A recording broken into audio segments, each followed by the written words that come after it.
Hey guys, thanks for checking out my channel, Horror 365. Jonesy here, and today we're going to be doing a horror silicone mask review. Since this is my first official upload, it's probably going to be a little longer than most. Now, those of you who are here because you already know what silicone masks are and you just want to see the mask, there's probably going to be a timestamp below where you can just click that, skip this beginning. But in case you're just stumbling onto the page and you don't know anything about silicone masks, I'm going to kind of tell you about them.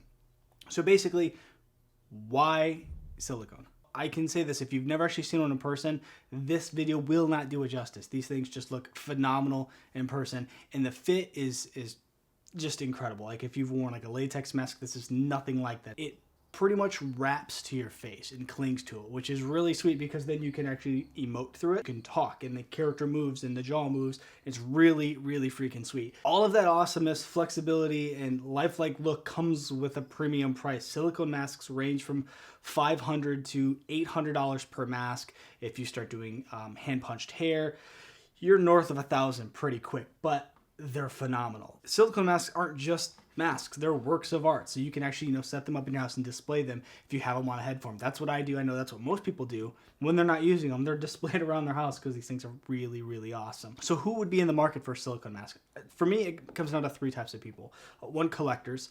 Obviously these things just look great on display, but as you're wearing them as well. Two would be haunts, haunted houses and attractions. These things bring a level of realism that you cannot get without doing full facial appliances, and that's very time consuming. And three is kind of where I fall in. I'm a collector, but I'm an independent filmmaker. So when doing horror films, these have just a wide variety of appeal because they look really great. I'm going to throw up a disclaimer though for indie filmmakers. Don't just buy the mask and substitute that for story, atmosphere, and everything else that makes something scary. I get it. You invested some money into these things, but that doesn't mean every shot needs to be a close-up of your monster in full light. Trust me, less is more. So as I stated, I'm going to be using them in films. That's my big thing, and that's the way I can justify buying them or buying multiple because they are pretty expensive, but they're an investment. Unlike a lot of other masks that'll kind of deteriorate over time, like a latex mask, these, if you take good care of them, they're going to last as long as you will, as long as you're not abusing them or whatever. So one thing I really like about silicone masks from a filmmaking standpoint is that the silicone reacts to light very similar to human flesh. The way it rolls off, catches shadow, things like that. So they look really good on camera if you light them properly. Of course, if you just spotlight the thing, it looks like a rubber mask. That's on you. So don't be that filmmaker. So I hope that gives you at least a little bit of a background about the masks and a little more info about them.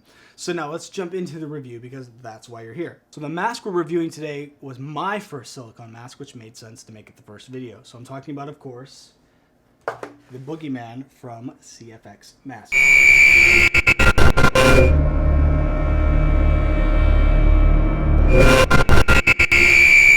I really can't describe how freaking awesome these are, but it's just nuts. I mean, you really can't get this level of detail and craftsmanship without paying a little bit of a premium. Like I said, this mask, as of the date this video, and I think what I paid for it was $670. At first that seems like a lot. Sure, if you're buying it for Halloween, probably not your first choice of mask, but when you start looking at, the detail, the craftsmanship, and again, it's on a bust, so you can just display it. Just the value you're going to get out of one of these is just nuts, which is why I think it's totally worth the price. You may be like, that guy is effing crazy. He just spent $700 on an effing mask. Whatever. This mask here, it's just a ton of detail. I mean, if you look all over the top, there's just insane detail on the veining that's airbrushed in. Just looks crazy. Goes all the way down the back. The way the skin kind of ripples and moves, it's kind of like that folded flesh, which is great. I think this reminds me a lot of like a Cenobite or something. This is very Hellraiser-esque to me. You can move the mouth. Definitely. And if you can actually see, which you probably can't, but there's kind of like this overhang of silicone or flesh that actually is moving independently. If you watch kind of the jaw area here, you can see that there's just a lot of movement in here. So if you're wearing this, you're going to see that movement.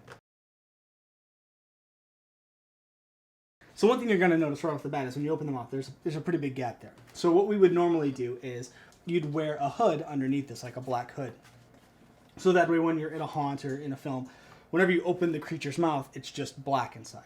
There are some little slits here for the eyes, but in most lighting, you're not going to see that. It blends in pretty well. I mean, these things just fit like a glove. There's little ear holes and stuff like that. I can't describe it well enough. You just have to see one in person and try one on. The fit is just, it's incredible. I mean, it literally feels like a second skin. So this mask has been purchased to use in a film that I'm working on.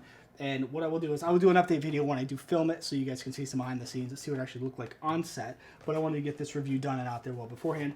You got a nice bib on the front, which is great because then when you cover it with a shirt or something, you've got a lot of extra coverage there, which is pretty awesome. One thing I noticed about this mask when doing some of the cutaway shots, and I never really paid attention to it until then, because you're normally looking straight on, is the profile.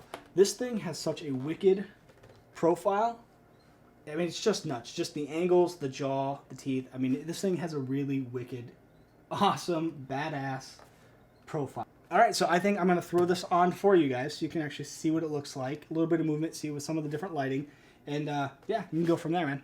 So I mentioned that underneath these masks, this one right here in particular, I mean, how heavy this thing is. You wear a hood underneath for styles like this that have a bigger mouth that doesn't cup to your mouth. And here is one of those hoods. Pretty simple. Nice little black hood. If you're, you know, robbing a store or something, you probably already have one of these. You freaks. The other real cool benefit to this is when you put it on, you kind of look like a French scuba diver. Oui, oui. So, you know, hey, let's put this bad boy on, see what happens, right?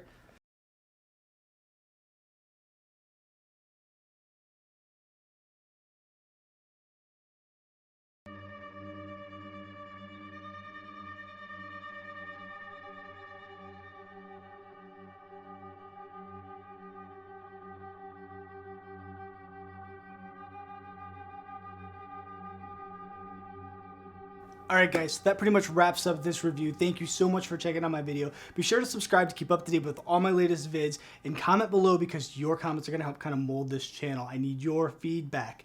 So until next time, this is Horror 365.